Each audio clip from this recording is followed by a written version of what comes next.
अस्तित्व को ढूंढती हुई एक नदी।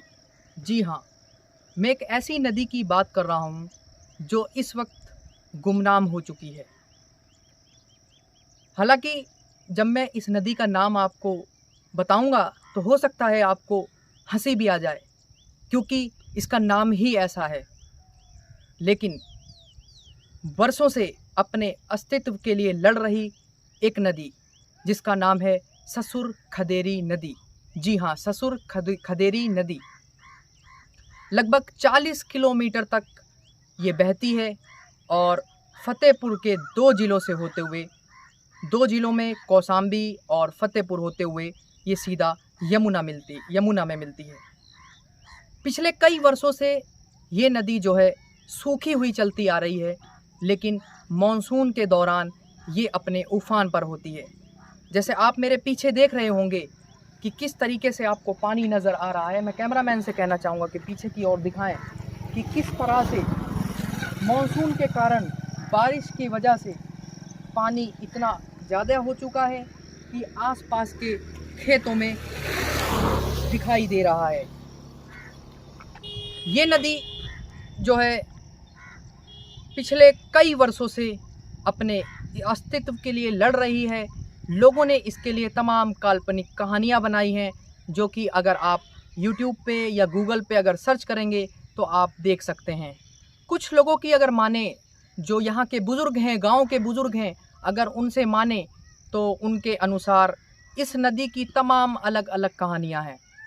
इनमें से एक कहानी ये है कि एक महिला जो थी वो सुबह के वक्त किसी मंदिर में जो है तो निर्वस्त्र होकर आराधना किया करती थी और उसका ये रोज का रूटीन था। एक दिन वो पहुंची आराधना करने के लिए और उसके पीछे उसका ससुर चला गया। अगर इतिहास के हिसाब से देखा जाए और बुजुर्गों के अनुसार देखा जाए तो बुजुर्गों का कहना है कि जो उसका ससुर था उसकी नीयत सही नहीं थी और वो देखना चाहता था कि आखिर सुबह सुबह उसकी बहू कहाँ जाती है। यही सिलसिला आगे चला और वो उसके पीछे निकल पड़ा। महिला रोज की तरह निर्वस्त्र होकर के पूजा कर रही थी और उसके ससुर ने उसे निर्वस्त्र ही देख लिया।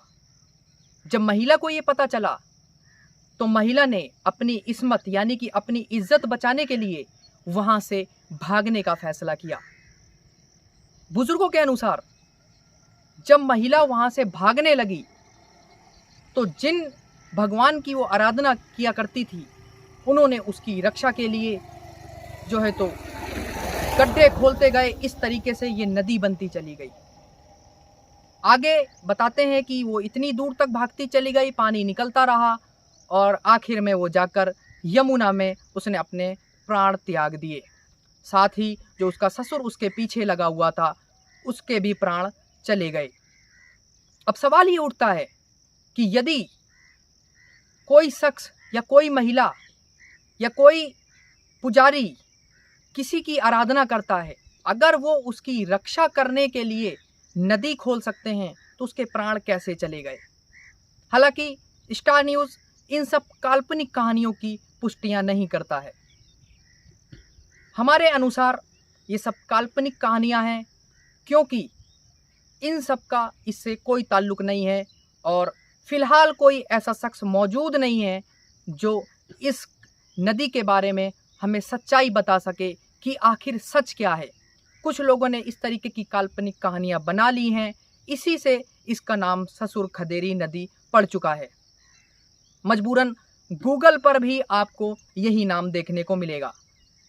तमाम प्राकृतिक नदियों में से छोटी नदी के तौर पर ये नदी है और 2 ज़िलों से होते हुए निकलती है, लगभग 250 से 300 गांवों को जोड़ते हुए। हालांकि आंकड़ा और भी बढ़ सकता है, ये हम अपने अनुमान के अनुसार बता रहे हैं कि 2 से 300 गांव लगभग इस नदी के किनारे में बसे हुए हैं और लगातार ये नदी फ़िलहाल तो सूखी चल रही है कई वर्षों से, लेकिन इस वक्त अभी मानसून बीता है और चल भी रहा है, तो इसको देखते हुए ये नदी इस वक्त पूरी तरह भरी हुई है।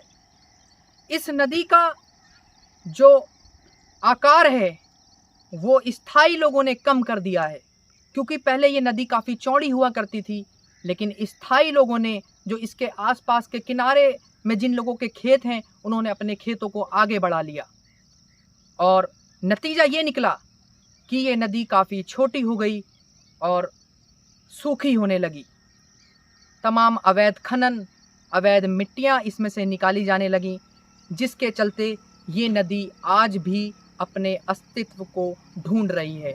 हम कोशिश करेंगे कि फिर से इस नदी के बारे में सही जानकारी निकालकर आपको दें और असल जानकारी है क्या, क्योंकि ये जो मैंने आपको बताया ये हमारे अनुसार एक सब काल्पनिक कहानियाँ हैं, इनका कोई सर और पैर नहीं है। इसी तरह की लेटेस्ट खबरों को देखने के लिए लगातार हमसे जुड़े रहिए और देखते रहिए स्टार न्यूज़ टेलीविज़न। शुक्रिया।